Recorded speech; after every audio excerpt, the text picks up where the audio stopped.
Hi! Dito sa video na to, ituturo ko sa inyo kung paano mag-remove ng watermarks sa Filmora Wondershare.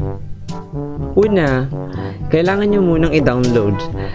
Punta kayo sa Google, then type the Filmora Wondershare. As you can see, meron siyang official website. Click the official website. Then, merong pre-download. I-download nyo lang siya. Then, meron siyang for Windows 10, Windows 8, and Windows 7.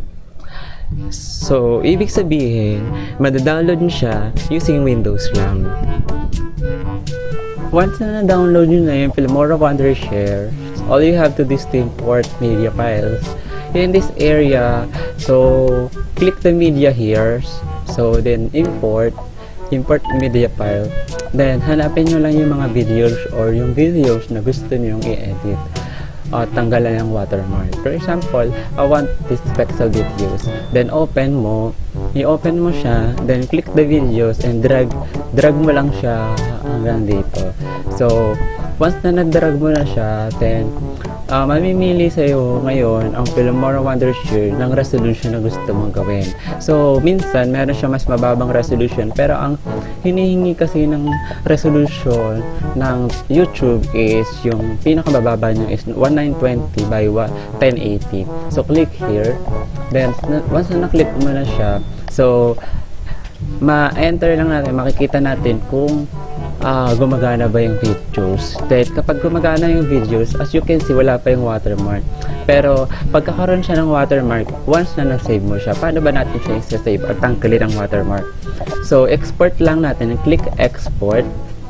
Then, once na na-click natin yung export, maglo-loading siya. So, may mga plan na hinihingi ngayon si Filmora Wondershare. So, yung free plan natin is, once na ginamit natin siya, automatic is, ang makukuha mo lang siya is all features and free updates. Pero yung watermark niya, hindi mo matatanggal. So ibig sabihin, kung ikaw, tayo mga Pilipino, gusto natin libre, gusto natin makatipid tayo at hindi tayo gumagasto. So, as you can see in this area, if you already purchased a plan, click here to refresh your activation status. So, click lang natin dito, pero wala tayong plan na pipiliin. If you have a license code, please click here to activate Filmora. Click natin siya. Then, makikita nyo na ngayon, yung Filmora natin is unactivated. So, nangingi siya ng license email and activation code. So, meron na akong ni-ready mga activation code. Ilalagay ko siya ngayon sa description ko sa baba. Then, kopyahan nyo na lang siya para at least meron kayong activation codes. So, for example, ito yung mga latest activation code. So, kuha lang tayo ng isa dyan. For example, kuha tayo ng isa dyan. Then, copy lang natin siya. Then, paste here. Once na nakaka-copy natin siya, kunin naman natin yung registration code or activation code. Then, copy. Then, paste here again. Then, bago mo siya activate, tanggalin mo muna yung wifi mo or internet connection mo.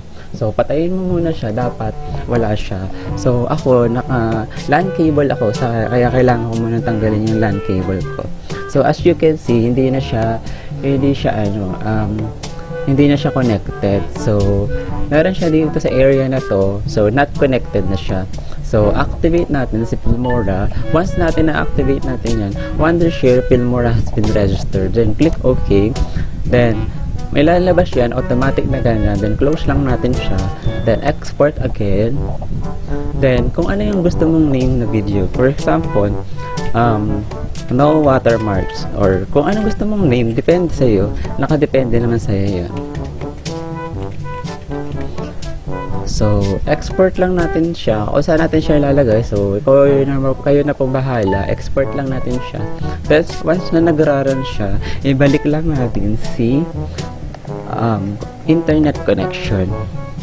Once na balik natin yan, automatic na yan. Makikita nyo na dito na magiging connected na tayo. So, antayin lang natin dahil connection natin is yan. Makikita lang natin na internet access. So, connected na tayo. So, wait lang natin siya matapos. Then, After nyan, matapos nyan, is close lang natin siya. So, ganun lang. So, kung mahaba yung mga videos nyo, so mas mahaba din yung time remaining niya. So, at least okay lang kasi free naman siya. Pero kung hindi siya, kung siya ay bumili kayo ng plan, mabilis lang siya mag-edit. So, kaso, gagastos kayo. Then, eto na, since natapos na siya, click close nyo lang. Then, close lang natin siya. Then, as you can see, meron tayo ditong desktop. Eto na yung videos natin. So, makikita nyo na siya dito. Wala na siyang watermark. So, yun lamang po at maraming salamat po.